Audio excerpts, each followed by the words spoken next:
На денешниот пазарен ден, како по старата традиција, најмногу се купуваше боја за бојадисување на великденските јајца.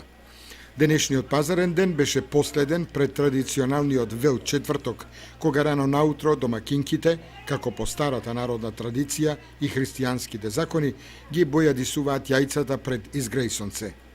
За домакинките денешниот пазарен ден беше да се одбере боја, за да се бојадисаат јајцата за Великден, или пак да се примени традиционалниот начин на бојадисување со лушпи од кромит и од ореви.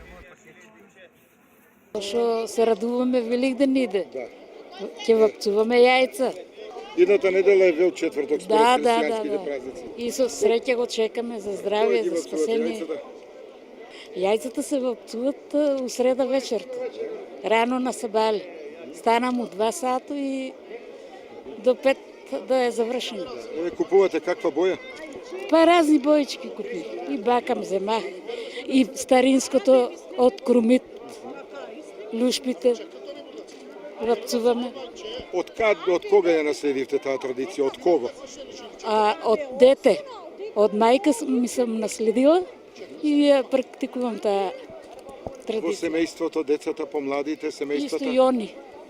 Како мене исто и они наследија и они така си работат. Рано сабале стана и вапцуват.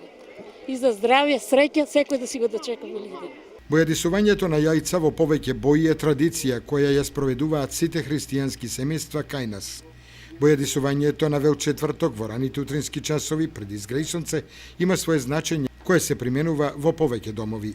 Бојадисаните јајца на Вел четврток се поздрави, стојат и по неколку месеци, а со нив според обичајот се капат малите деца, се става под овошните дрвца кога врне град и се бара берикет во нив.